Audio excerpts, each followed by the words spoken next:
ಕರ್ನಾಟಕದಲ್ಲಿ ಮುಂಗಾರು ಮತ್ತೆ ಚುರುಕುಗೊಳ್ಳುವ ಲಕ್ಷಣಗಳು ಕಾಣಿಸುತ್ತಿವೆ. ರಾಜ್ಯದ ಹಲವು ಜಿಲ್ಲೆಗಳಲ್ಲಿ ಮುಂದಿನ 5 ದಿನಗಳ ಕಾಲ ಸಾಧಾರಣ ಮಳೆಯಾಗುವ ಸಾಧ್ಯತೆ ಇದ್ದು, ಜೊತೆಗೆ ಗಂಟೆಗೆ 30 ರಿಂದ 40 ಕಿಲೋಮೀಟರ್ ವೇಗದಲ್ಲಿ ಗಾಳಿ ಬೀಸುವ ಸಾಧ್ಯತೆ ಇದೆ ಎಂದು ಭಾರತೀಯ ಹವಾಮಾನ ಇಲಾಖೆ ಅಂದರೆ IMD ಎಚ್ಚರಿಕೆ ನೀಡಿದೆ. ಮೊದಲು ಕರಾವಳಿ ಜಿಲ್ಲೆಗಳ ಹವಾಮಾನ ಮಾಹಿತಿಯನ್ನ ನೋಡೋಣ ಬನ್ನಿ. ದಕ್ಷಿಣ ಕನ್ನಡ, ಉಡುಪಿ ಹಾಗೂ ಉತ್ತರ ಕನ್ನಡ ಜಿಲ್ಲೆಗಳಲ್ಲಿ ಮುಂದಿನ 5 ದಿನಗಳ ಕಾಲ ಸಾಧಾರಣ ಮಳೆಯಾಗುವ ಸಾಧ್ಯತೆ ಇದೆ. ಕರಾವಳಿ ಭಾಗದಲ್ಲಿ ಗಾಳಿಯ ವೇಗ ಹೆಚ್ಚಾಗುವ ಸಾಧ್ಯತೆ ಇರುವುದರಿಂದ ಮೀನುಗಾರರು ಸಮುದ್ರಕ್ಕೆ ತೆರಳುವ ಮೊದಲು ಎಚ್ಚರಿಕೆ ವಹಿಸುವಂತೆ ಹವಾಮಾನ ಇಲಾಖೆ ಸೂಚಿಸಿದೆ. ಇನ್ನು ಮಲೆನಾಡು ಭಾಗದ ಜಿಲ್ಲೆಗಳಲ್ಲಿಯೂ ಮಳೆಯ ವಾತಾವರಣ ಮುಂದುವರಿಯಲಿದೆ. ಶಿವಮೊಗ್ಗ, ಚಿಕ್ಕಮಗಳೂರು, ಕೊಡಗು ಹಾಗೂ ಹಾಸನ ಜಿಲ್ಲೆಗಳಲ್ಲಿ ಸಾಧಾರಣ ಮಳೆಯ ಮುನ್ಸೂಚನೆ ಇದೆ. ಈ ಜಿಲ್ಲೆಗಳಲ್ಲಿ ಕೆಲವೆಡೆ ಬಿರುಗಾಳಿ ಬೀಸುವ ಸಾಧ್ಯತೆಯೂ ಇರುವುದರಿಂದ ಸಾರ್ವಜನಿಕರು ಜಾಗರೂಕವಾಗಿರಬೇಕು. ಇದೀಗ ಉತ್ತರ ಒಳನಾಡಿನ ಜಿಲ್ಲೆಗಳ ಮಾಹಿತಿ.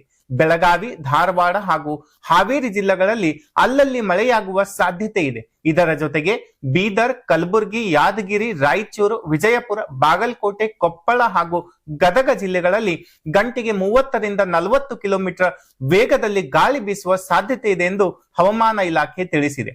ದಕ್ಷಿಣ ಒಳನಾಡಿನ ಜಿಲ್ಲೆಗಳಲ್ಲಿಯೂ ಗಾಳಿಯ ಪ್ರಭಾವ ಹೆಚ್ಚಾಗುವ ಸಾಧ್ಯತೆ ಇದೆ.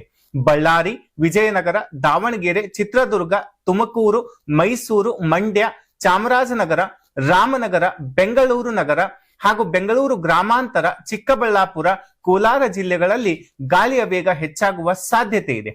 ಆದರೆ ರಾಜ್ಯದಾದ್ಯಂತ ಭಾರಿ ಮಳೆಯ ಮುನ್ಸೂಚನೆ ಸದ್ಯಕ್ಕೆ ಇಲ್ಲ.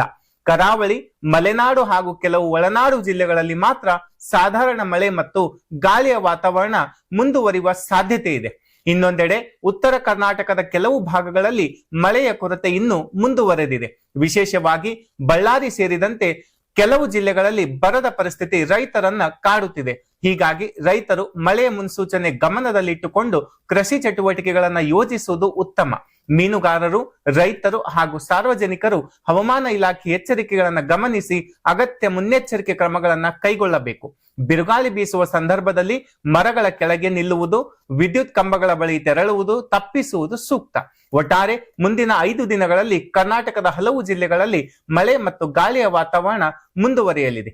ನಿಮ್ಮ ಜಿಲ್ಲೆಯ ಹವಾಮಾನ ಹೇಗಿದೆ ಎಂಬುದನ್ನ ಕಮೆಂಟ್ ನಲ್ಲಿ ತಿಳಿಸಿ. ಇಂತಹ ಕರ್ನಾಟಕದ ಹವಾಮಾನ ಮತ್ತು ಪ್ರಮುಖ ಸುದ್ದಿಗಳಿಗಾಗಿ ನೋಡ್ತಾ ಇರಿ ಲಯನ್ ಟಿವಿ. ಧನ್ಯವಾದಗಳು.